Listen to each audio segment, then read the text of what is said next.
The Century Media Podcast.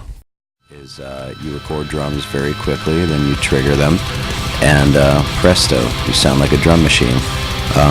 That is the last thing we wanted, but to be able to have a record that has drums at the speeds that Kevin plays at, like, you know, blast beats at 275 BPM, stuff like that, a lot of care had to be taken to get the right sound. So we spent a week and a half getting the drum sounds. Like, I think they went to Guitar Center and bought 13 snares. Like, we did this old school style, the way the record should be made. The same thing when we went for guitar tone. It took us maybe about a week just to get the tone, something like 16 amps, just sitting there, chug, chug, chug, chug, chug, until we got the right tone. And I know that that's something that a lot of bands don't have the patience for, but we think that the results speak for themselves. And so do Mark and Jason. They, to date, have told us that it's the record they're the most proud of. So it's the record they worked the hardest on, and not in the sense of having to fix, more just in the sense of doing it, like I said, in that old school fashion. Some of my favorite tracks would be, I'd say, Sharpen the Blades. I think that was Eyal's first, like, real major contribution to the band as a writer, and also it's probably our hardest song to play. Is the most challenging thing I've ever had to play in this band, and it really is showing Eyal coming into his own as a writer. Of course, we all worked on it. We all came to the table. I think I wrote the chorus and some of the bridge, and Jeremy helped with a lot of the arrangement. Sean took some mushrooms and wrote the lyrics in one night. But for Eyal, I think it was very important that he was not just seen as the guitar shredder, but also as a writer and a creative force, and he's shown that he is, and I'm real proud of that track. For that reason, I think it's a great track. Incredibly brutal, but it's still a song.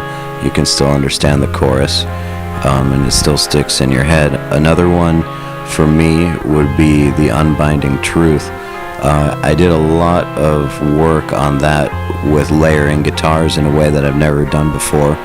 I've always wanted to be able to orchestrate with only guitar, with no keyboards or synths or anything like that, but to still have a really orchestrated and epic sound.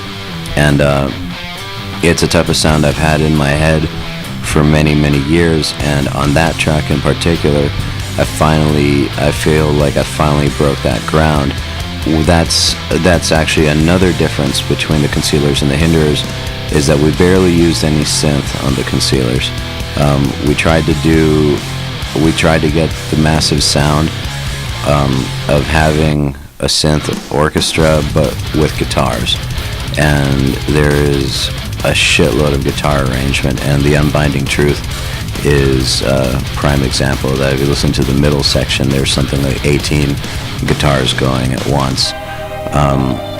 Only because of Mark Lewis's brilliant mix can you hear what each one is doing.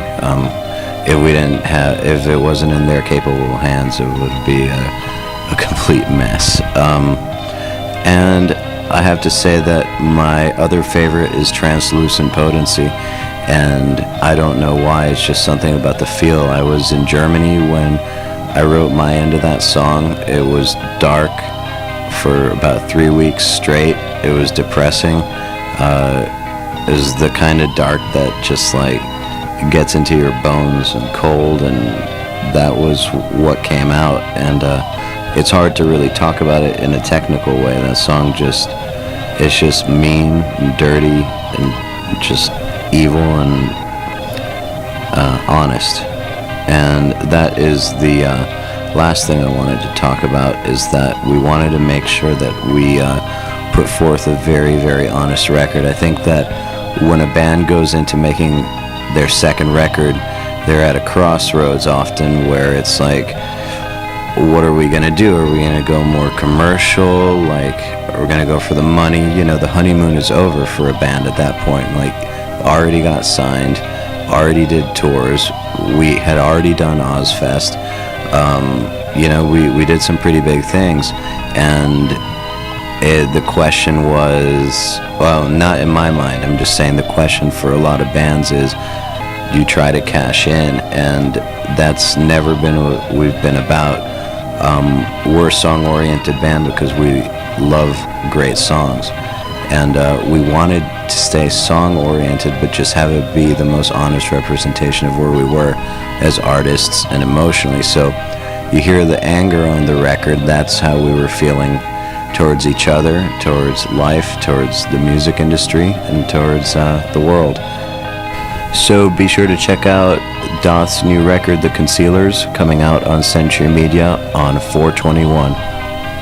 That's right. Make sure to check out Daath's new album, The Concealers, in stores this month on the 21st. And right now, let's check out a track from that album, a track called Sharpen the Blades. It's Daath. Take it away, Eyal. Hi, this is Eyal from Daath, and you're listening to the Century Media Podcast.